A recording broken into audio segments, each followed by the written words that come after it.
တဲ့ရတဲ့ရောက်လာပြီဆိုတော့မင်္ဂလာပွဲတွေကိုမနဲ့တပွဲညတပွဲနှစ်ပွဲဆက်တိုက်သွားရမယ့်သူတွေအတွက် makeup artist တွေနဲ့လည်းမလိမ့်ချင်ဘူးကိုယ်တိုင်လည်းလိမ့်ချင်တယ်မနဲ့ကနေညထိလည်းခံအောင်လိမ့်ချင်တယ်ဆိုရင်အပဲလိမ့်တဲ့နီလီအတိုင်းလိမ့်ကြည့်နော်အပဲကတော့ပါဝါ900ရှိတဲ့သူဆိုတော့ဘာမှမလုပ်ခင်မှာမျက်ကမှန်အရင်ဆုံးတက်ပေးရပါတယ်မဟုတ်ရင်ဘာမှမမြင်ရလို့ပါ makeup ကိုခံအောင်လိမ့်ချင်တယ်ဆိုရင် skin care step ကအရင်အရေးကြီးပါတယ် toner step ကိုလုံးဝကြော်သွားလို့လည်းမရပါဘူးနှာခမ်းချောင်းနေမှာဆိုလို့အပဲသုံးနေကြ lip glaze လေးကိုစူးထားပါမယ် BBI ရဲ့လေဒီ lip glaze လေးကလေတော်တော်လေးကောင်းတာအဲ့အတောက်အပြည့်ပါတော့အပဲသုံးတာဆိုနည်းနည်းလေးပဲကျန်တော့ရယ်ကွာအရန်ကြိုက်တယ်ဒီအယောင်လေးရော texture လေးရောတော်တော်ကောင်းတယ် makeup တနေ့ကုန်ခံဖို့အတွက်အပဲတို့လို combination အသားရည်အတွက်ဆိုလို့ရှိရင် moisturizer ကို oil မပါတဲ့အထက်ကနေပြီးတော့မှရွေးချယ်ပေးတင်ပါတယ်အသားချောက်တဲ့သူတွေကတော့ပြဿနာမရှိပေမဲ့အပဲတို့လို combination သားရည်တွေကအစီလဲပြန်တက်တာဖြစ်တဲ့အတွက်အစီပါတာမျိုးရွေးချယ်ပြီးလိမ့်မယ်ဆိုလို့ရှိရင် makeup ကွက်တာရွေးတာမျိုးဖြစ်တတ်ပါတယ် sunscreen အတွက်ကိုတော့ပဲလေးနေကြ Singnic ရဲ့ Sun Essence လေးကိုပဲလိမ့်လိုက်ပါမယ်သူကလေ makeup ရဲ့အောက်ခံအနေနဲ့လိမ့်မယ်ဆိုလို့ရှိရင်ကွက်တာရွေးတာပြတာမျိုးလုံးဝမဖြစ်တဲ့အတွက်လေအပဲတော်တော်လေးကြိုက်နေရသေးလားမျက်နှာတစ်ခုလုံးအစိုးရရနေစီဖို့အတွက်က heat spray လေးဖြန်းပေးပါတယ် makeup တနေ့ကုန်ခံဖို့အတွက်ဆိုရင် primer step ကိုမဖြစ်မနေကိုထည့်ပေးပါ foundation ကိုတော့ပပကြီးကြီးလေးနဲ့ coverage လည်းကောင်းပြီးတော့မှ makeup သားကြာလေးပိုတက်လေးပိုလှလေးဖြစ်တဲ့ Dior Forever Skin Glow Foundation လေးလိမ့်ပါမယ်အပဲရဲ့ဘူးလေးကပန့်ပြက်နေတော့အပဲအဲ့လိုလေးပဲလှည့်ပြီးတော့ဖြစ်တယ်လို့လေးသုံးလိုက်တယ်ပေါ့နော် makeup တနေ့လုံးမျက်နှာမှာနေဖို့အတွက်ဆိုလို့ရှိရင် foundation ချတဲ့ step ကအရန်ကိုအရေးကြီးပါ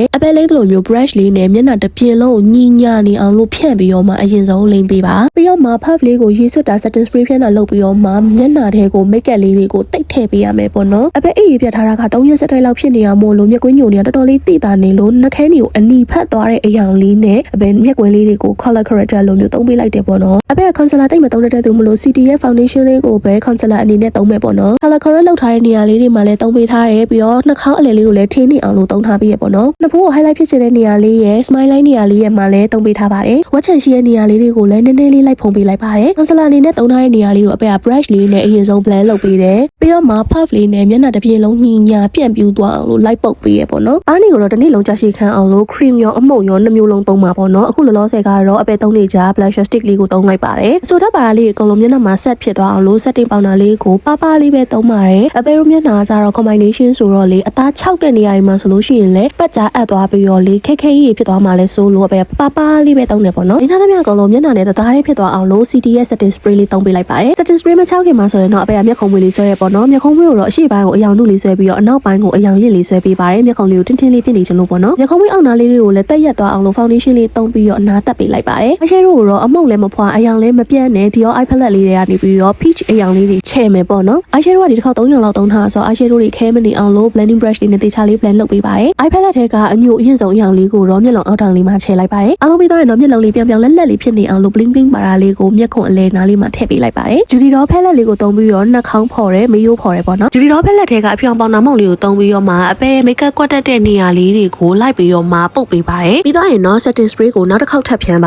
တယ်မျက်တောင်တူလေးတက်ပါမယ်မျက်တောင်တူလေးကိုတော့တစ်နေ့ကုန်ကြာရှည်ခံအောင်လို့အရင်ဦးဆုံးကိုယ့်ရဲ့မျက်တောင်အစစ်ကို mascara လေးနဲ့ကော့ပေးလိုက်ပါတယ်Blue Free Eyelash ကိုသုံးမှဆိုပေမဲ့လည်းအပဲကတစ်နေ့ကုန်ကြာရှည်ပိုခံအောင်လို့ဆိုပြီးတော့သုံးနေကြမျက်တောင်တူကော်လေးကိုပါထပ်သုံးပြီးတော့မှတက်ပေးပါတယ်မျက်တောင်တူနဲ့မျက်ခမ်းဆက်ချားလေးထဲမှာလွတ်နေတဲ့နေရာလေးတွေကိုအပဲကအညိုအရင်ဆုံးအမှုန့်ကလေးနဲ့လိုက်ပြီးတော့ဖြည့်ပေးလိုက်တယ်ပေါ့နော်တကယ်လို့အဲ့ဒီအမှုန့်လေးကပြန့်တက်တယ်ဆိုရင်ကိုသုံးမဲ့ brush လေးမှာ setting spray လေးဖြန်းပေးလိုက်မယ်ဆိုလို့ရှိရင်အမှုန့်လေးကမပြန့်တော့ဘဲနဲ့တိတ်တိတ်ကလေးနဲ့ under eye မဖြစ်တော့ဘူးပေါ့နော်တမျက်နှာလုံးကိုအပဲအယောင်ငိမ့်ငိမ့်လေးပဲသုံးထားတာဆိုတော့ lipstick အယောင်လေးကိုလည်းအယောင်ငိမ့်တာလေးတွေကပဲဆိုလိုက်ပါတယ်ပါးနီလေးကိုပို့ထင်းပြီးတော့ကြာရှည်ပို့ခံအောင်လို့ powder type လေးကိုပါတစ်ထပ်ထပ်ပြီးတော့တင်ပေးလိုက်ပါတယ် highlight လေးကိုလည်းကိုလင်းကျင်တဲ့နေရာလေးတွေမှာထည့်ပေးရပေါ့နော်အဓိကကတော့ပွဲလေးရောက်သွားတဲ့အချိန်ကိုမျက်နှာကို slide ထိုးလိုက်တဲ့နေရာလေးတွေမှာမီးနဲ့ထိပြီးတော့ပြောင်နေထွက်သွားမယ့်နေရာမျိုးလေးတွေကို highlight ထည့်ပေးပေါ့နော် finally နဲ့ setting spray တစ်ခေါက်ထပ်ပြန်လိုက်ပြီးဆိုရင်တော့ makeup လုပ်လေးရပြီးသွားပါပြီဒါလေးကတော့မနက်ပိုင်းပွဲသွားနေတဲ့အချိန်လေးမှာကားပေါ်မှာရိုက်ထားတာလေးပေါ့နော်အဖေတို့ပွဲလေးကိုရောက်တဲ့အချိန်မှာသူတို့သားနဲ့သူတို့သမီးကဧည့်သည်တွေကိုလိုက်ပြီးတော့မှဧည့်ခံနေပါပြီအဖေတို့ရောက်တာလဲနောက်ကျတော့ပွဲထဲမှာဘာမှမစားတော့ဘဲနဲ့သူတို့သားနဲ့သူတို့သမီးနဲ့ကိုနှုတ်ဆက်ပုံလေးပါလေးနဲ့ရိုက်ပြီးတော့ပြန်လာခဲ့လိုက်တယ်ပေါ့နော်ပွဲက Pan Pacific မှာလောက်တာဆိုတော့ Junction City ထဲကိုဝင်ပြီးတော့မှအဖေတို့ lunch လေးသွားစားကြရတယ်ပေါ့နော်ညဘက်ပွဲကိုတော့ပဲနှခမ်းလေးပဲနည်းနည်းပြန်ဆိုးပြီးတော့ထွက်လာခဲ့လိုက်ပါတယ်သင်္ဘောပေါ်မှာလုံမဲ့တင်တယ်လေးဆိုတော့သင်္ဘောပေါ်ကိုလာနေတဲ့လမ်းတစ်လျှောက်မှာကောင်းကင်ကြီးတအားလှတာပဲသင်္ဘောကိုပတ်မောင်းပြီးတော့မှလှုပ်တဲ့တင်တယ်ပွဲလေးကိုတော့အဖေတို့ပထမအဦးဆုံးတက်ဖူးတာဆိုတော့လေနည်းနည်းလေးစိတ်လှုပ်ရှားပြီးတော့ရင်လဲခုန်နေပေါ့နော်နှစ်ယောက်စလုံးကလည်းသင်္ဘောစီးရမှာကိုနည်းနည်းကြောက်တဲ့ထဲမှာပါတယ်ဆိုတော့လေအဖေတို့အခုမနက်ပွဲရောညပွဲရောတေချာလေး တက်ရောက်ပေးဖြစ်တဲ့မင်္ဂလာပွဲလေးကတော့ Mera Fashion Umbrella Local Clothing နဲ့ Mon Plus Size Fashion တို့ရဲ့ပဲ့ကိုင်ရှင်ဖြစ်တဲ့မတ်အေးရဲ့မင်္ဂလာပွဲလေးဖြစ်ပါတယ်။ဒီနောက်ကိုတော့ buffet ကျွေးရဆိုတော့ပဲရှယ်ကြိတ်ပါတယ်။အေးလေးတောက်နေတဲ့ကျမရဲ့အလှလေးတစ်ဖြတ်ပါ။ဒီမောကတော့ညနေ6နာရီခွဲကနေ8နာရီခွဲအထိမောင်းထားတာပါ။ည9နာရီခွဲ10နာရီဝန်းကျင်အိမ်ပြန်ရောက်တဲ့အချိန်ထိ